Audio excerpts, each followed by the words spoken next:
एकवचनी एकवचनी एक वाणी असा तुझा पती पण मी तर असं म्हणेन की तो तुझा पती अधर्मी आहे. अधर्मी? असा कोणता अधर्म माझ्या सौभाग्याने केलाय? एकच तू स्त्री आहेस. कोणत्याही पुरुषानं स्त्री हत्या करू नये होय ना? बरोबर आहे. मग मला सांग, सुंदर राक्षसाची भार्या मारीच राक्षसाची माता ती त्राटिका ती सुद्धा एक स्त्री होती. मग त्या तुझ्या पतीनं त्या स्त्रीचा त्याग केला. मग तो पुण्यवंत कसा? ए अनासरा, माझे स्वामी प्रभू रामचंद्र, या रामचंद्रांनी त्राटिकेचा घात केला खरा, पण कशासाठी केला? या विश्व कार्यासाठी. हे विश्व कार्य स्वयं चालव म्हणून. मग माझ्या सौभाग्याने त्यांचा अधर्म केला तर ती त्राटिका, त्या त्राटिकेनं त्यावेळी मग मानवाला खाण्याचा प्रयत्न केला. आपला भक्ष्य समजून प्रत्येकाला खात होती ती त्राटिका. राक्षसी धर्मानुसार स्वतःचं उदरमरण करणं प्रत्येकाचं कर्तव्य असतं. ती याच करत होती. पण एका पुण्यवंतानं एका स्त्रीला मारावा अधर्म आहे. अधर्म नाही, मी तर म्हणते प्रभू रामचंद्रानं धर्मच केलाय आणि धर्मानं त्या त्राटिकेला मारलाय. माझ्या प्रभू रामचंद्राचं काही चुकलेलं नाहीये. अधर्म तू केलाय. काही चुकलं नाही. मला सांग, हा तुझा ती हे तुझ्या भावाचं ना? आणि एका स्त्रीचे म्हणजे शूर्पणखेचे नकाकडे कान घातले.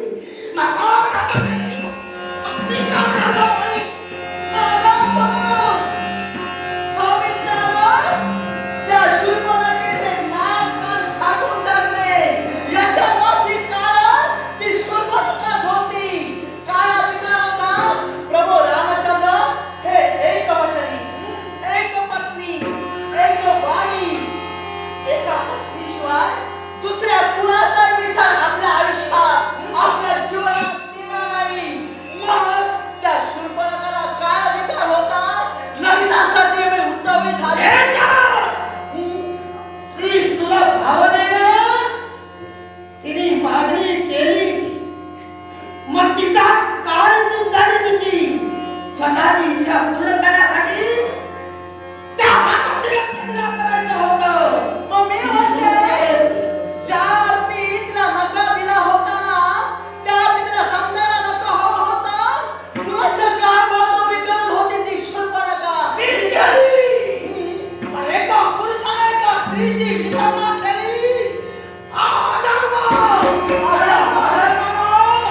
शेवट करण्यासाठी ए अनासरा, तू धर्म नसेल, अधर्म. पण यावेळी स्त्री शक्तीचा अपमान तू करतोय. अरे एक स्त्री, पत्नी, माता, बहिणी, अरे अनेक नात्यांनी जगात या विश्वाचा पाठीवर जगले. या स्त्रीचा तो अपमान तू प्राप्तहीन झालाय. प्राप्तहीन झालाय. आणि होतही नाही काय.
मला सांग, तुझा बंधू तुझी भाषा आली, तुला ऐकायला विलंब का झाला रे? त्याला कारण आहे. हा मी विश्वाचा देव आहे. हा जेव्हा खरोखर असतं माझं काम येथे येतो राम. काय हा. तू राम? हे रामा, तू विश्वाचा देव, तुला सारे जण म्हणतात. हा. असं ऐकलंय की तू वेगवेगळे अवतार घेतलेस. मत्स्य, कूर्म, वराह, नृसिंह, वामन, परशुराम आणि हा 7वा अवतार म्हणजे तू राम. असं सारे म्हणतात. मला सांग, इतर अवतारात मोठमोठी नावं तू धारण केलीस, अर्थात मग या 7व्या अवतारात रामाचे नाव का धारण केले? 6 अवतार मागं फिरले गेले. कौशल्य दशरथ आपण राम म्हणून मी जन्माला आलो. या 2 अक्षरानं राम म्हणून मी काय जन्माला आलो असं तुझं म्हणणं आहे. आणि जे नियंत्रण मान्य झालं. सगळी मातेने जी अक्षरं प्रत्येकाच्या जीवनात रेखाटली. मी देव जरी असलो तरी मानवाच्या पोटी माझा जन्म झाला. आणि राम जन्म का झाला हे जर तुला ऐकायचं असेल तर आहे. कारण ज्यावेळी वैकुंठीचा महाविष्णू म्हणजे माझा अंश, मी ज्यावेळी वैकुंठात होतो, माझ्या दर्शनासाठी जय विजयाने रांग लावली. जय विजय माझ्या दर्शनासाठी येत होते. त्यावेळी सनत कुमार त्याने त्यांना शाप दिला. तो शाप कुठचा असेल तर जय विजय हो, तुम्ही दर्शनाला जाता, मग आम्हाला सुद्धा दर्शनाला यायचंय. हे सनत कुमाराने जय विजयाला सांगितलं. त्याने जय विजयाला सांगितलं प्रथम दर्शन आम्ही घेणार, नंतर दर्शन तुम्हाला मिळणार. हा हा म्हणतात. त्यांचा शाब्दिक वाद झाला आणि शाब्दिक वाद होता. सनत कुमाराने जय आणि विजय या दोघांना शाप दिला. हे जय विजय, आमच्यापेक्षा अगोदर तुम्ही दर्शन घेऊ पाहता आणि आम्हाला दर्शन नंतर देत असा तर आम्ही तुम्हाला शाप देतो की तुम्ही राक्षस होऊन पडा, तुम्ही राक्षस होऊन पडा. त्यावेळी वैकुंठीचा नारायण म्हणजे मी तिथं आलो. सनत कुमाराला विनंती केली, शास्त्राला ठेवला, शापाला उत्साह द्यायला हवा. मग शापाला उत्साह सनत कुमारानं द्या. त्यावेळी सनत कुमार उत्साह ठेवला. जर भक्ती केली, भजन केले, नामस्मरण केलं तर 7 जन्मात त्यांचा उद्धार होईल. आणि जर का विरोध भक्ती केली तर 3 जन्मात त्यांचा उद्धार होईल. त्यावेळी जे ठरविलं की 7 जन्म भक्ती नामस्मरण करण्यापेक्षा 3 जन्मात विरोध भक्ती केलेली काय वाईट आहे, म्हणून आम्ही राक्षस होऊ असं जैन जैनचं सांगणं झालं. म्हणून ती 3 जोडी निर्माण झाली आणि पहिली जोडी मागण्यासाठी हिरण्याक्ष हिरण्यकश्यपू मी त्यावेळी अवतार धारण केला. जय विजयाची दुसरी जोडी म्हणजे रावण कुंभकर्ण हो आणि जय विजयाची तिसरी जोडी ही द्वापरयुगाच्या ठिकाणी येणार ती म्हणजे वज्रदंत शिशुपाल अशी. आता राम म्हणून मी जन्म का घेतला तर या 3 जोड्यापैकी मधली जोडी रावण कुंभकर्णाची आहे. ही रावण कुंभकर्णाला मारण्यासाठी हा प्रभू राम झाला. अशा तऱ्हेने तू राम झालास. मग मला सांग, जे ब्रह्मदेवाचे भक्त असतात त्यांचे प्राण शांती ब्रह्मात जातात. अर्थातच वैकुंठीच्या नारायणाचे भक्त असतात त्यांचे प्राण त्या नारायणाच्या चरणापर्यंत जातात. कैलासीच्या देवाचे भक्त त्यांचे प्राण कैलासी जातात. मग राम भक्तांच्या प्राणाचं काय? शाबास. प्रत्येक देवाचे भक्त आहे, भक्तांचे प्राण प्रत्येक देवाच्या ठिकाणी जातात. कैलासाच्या शंभूदेवांचे भक्तांचे प्राण कैलासी जातात. सत्यलोकीचे भक्त उद्धरून सत्यलोकी जातात आणि वैकुंठीच्या नारायणाचे भक्त वैकुंठात जातात. पण या रामाचे भक्त कुठं जातात असं तू म्हणत असतील तर रामाचे जे भक्त असतील त्यांचे प्राण हे साकेत धामात जातात. हे साकेत धामात जातात. होय ना? पुण्य केलं असेल तर विश्वाची प्राप्ती होते. पण मला सांग, प्रश्न तू विचारतोय, मी तुला असं विचारतोय, तू एक राक्षस आहे आणि रावणाच्या बाजूने तू हट्टास करून राघवाच्या विरोधात उभा राहिला. अरे राम रावण युद्धात कित्येक सैन्य मारलं गेलं त्यावेळी तू कुठे होता? मी त्या सैन्यातच होतो, पण माझा पराक्रम त्यावेळी कमी पडला होता. नायराला मला माघारी फिरावं लागलं होतं. तुझं नशीब समज त्या सैन्यात तू न होता तर त्यावेळी मरून मोकळा झाला असता. पण आता ती वेळ तुमच्यावर येणार. पण मला सांग रे, काय ते? तू अशा तऱ्हेनं राम राम म्हणतोस, मग देव आणि दानव, अर्थातच तू देव आहे जसं सारे म्हणतात, साऱ्या विश्वाला ज्ञान आहे. मग देव आणि दानव हा, याचं सातत्य बंधूंचं नातं. अर्थातच तुम्ही स्वर्ग उपभोगता, आम्ही पाताळ भोगी. स्वर्ग प्राप्तीसाठी आम्ही तडफडतो. मग आमच्या बाबतीत स्वर्ग का नाही? एकाच गोष्टीसाठी त्या स्वर्ग सुखाची प्राप्ती आम्हाला तुमच्या तुम्हाला सुद्धा पात्राचं राज्य भोगावं लागतं आणि ते उच्च स्थानी म्हणजे स्वर्गाच्या स्थानी आहे. त्याला कारण आहे, ज्यावेळी दैत्य दानव आपल्या हक्कासाठी पेटून उठले त्यावेळी देवदरबारी आले. ब्रह्मसभा थाटामाटा शोभून दिसत होती. तिथं आल्याने प्रश्न करू लागले. हाच प्रश्न त्याने केला होता की आम्हा खाली म्हणजे पाताळाचं साम्राज्य का आणि तुम्हा देवतांना स्वर्गीचं साम्राज्य का? त्यावेळी ब्रह्मदेवानं परीक्षा घेतली. ती पहिल्या परीक्षा म्हणजे कुठची असेल तर 2 दालनात दैत्य आणि देवांना ठेवले. 7 कोटी दानव एका दालनात राहिले आणि 33 कोटी देव एका दालनात ठेवले. त्यावेळी पहिली परीक्षा घेतली ती भोजन करण्याची. पण तिला नियम आणि अट ठेवण्यात आली. ती अट जर कुठली असेल तर आहे देव हो दानव हो, मायावी विद्येच्या जोरावर, दैवी सामर्थ्याच्या जोरावर कुणी कपल कुटील कारस्थान न करता भोजन करायला हवं. आणि भोजन सुद्धा कसं, खोपरातून हात न दुमडता भोजन करायला हवं. म्हणजे सरळ भोजन करायला हवं. आता सरळ भोजन करणं शक्य नव्हतं. म्हणून देवतानं 33 कोटी देवताने युक्तिवाद लढविला आणि एकमेकांना भोजन करू लागले. एकमेकांना सरळ हाताने भोजन करू लागले. पण अल्पबुद्धीच्या दानवांच्या मस्तकात एवढी बुद्धी नव्हती. त्याने ही युक्ती केली नाही, उपाशी गेले. पहिल्या परीक्षेत नापास झाले. म्हणून पेटून उठले आणि वैकुंठात माझ्यापर्यंत आले. तेव्हा सुद्धा म्हणाले ब्रह्मदेवानं फसविलं. मग सांग तुम्ही देव स्वर्गी का आम्ही पाताळी का? मी म्हणालो मी दुसरी परीक्षा घेतो. म्हणून दुसरी परीक्षा घ्यायला सुरुवात केली. म्हणून विश्वाचा भला मोठा विश्व तुळा मी निर्माण केला म्हणजे विश्वाचं पारड. एक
अपयशी ठरले.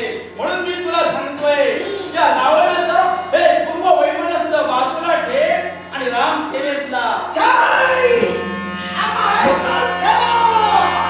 तुमच्या जीवनाचा मग आमचा सेवक करण्यासाठी आला असेल तर कसं कसं तुला युक्त देऊ तुला कोण कशी पाडण्यासाठी वर्षणी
आणि सैन्यावर पाठीला पाय लावून पळतोय पण पळत्याचा पाठलाग करणं ते राघवाचं कर्तव्य नव्हे.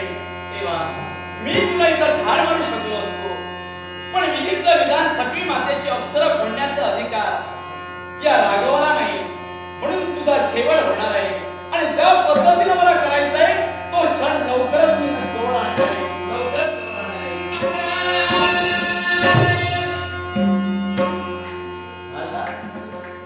ज्यावेळी तुझा आगमन झालं तेव्हा याला कारण हा जाणे की त्या सर्वांग पहा एक सारखं विद्रोह चाललंय त्याचं द्रव्य चाललंय. देवा तुम्ही प्रत्येक प्रश्नाचं उत्तर तुला मिळेल बुद्धीचा भांडार तुझ्या मस्तकी आहे. पण देवा त्याबरोबर हा हा सारा जो देवाच्या कलशात भरून घे. देवाच्या कलशात भरून घे. हा विष्णू नारायण देवा या रत्नमय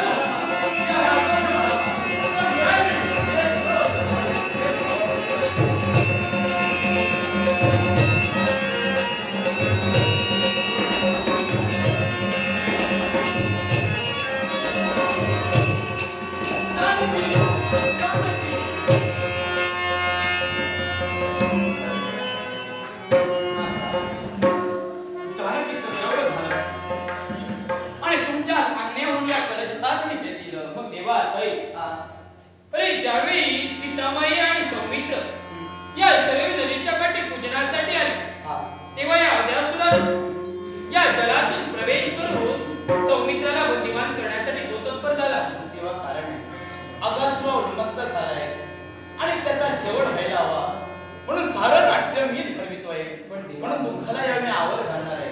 तेव्हा माझं तुला साधन आहे. असं म्हणतो अगासुर मरणार तो केव्हा तेव्हा कारण आदिशेष लक्ष्मी रूपी जानकीच्या उदरात जाईल आणि जानकीचा द्रव्य म्हणून या कलशात होईल. त्या या कलशाचा आघात अगासुरावर होईल त्यावेळी त्याला तात्काळ मृत्यू येईल असं त्याचं भाकी जाईल. पण देवा ह्या कलशाचा आघात शिवशंभूच्या 11व्या रुद्राच्या हातून होणं गरजेचं आहे. अगदी बरोबर आहे. मग जा ज्यानं मला सहाय्य केलं ज्यानं मला सहाय्य केलं तो माझा भक्त तो माझा सगळा भक्त त्याच्यापर्यंत हा कलश घेऊन जा आणि त्याच्या अंगावर आघात करायला सांग. त्याला सांग की तुझ्या प्रभूने तुला आज्ञा केली प्रभूने तुला आज्ञा केली. देवा निश्चितच जाईल तेव्हा तुला आशीर्वाद असते. हे सगळ्या म्हणता तुझ्यापर्यंत मी देवर्षींना का पाठविलं कारण बरेच दिवस झाले माझी सेवा तुला करता आली नाही म्हणून हे निमित्त साधून सगळ्या म्हणता तुझ्यापर्यंत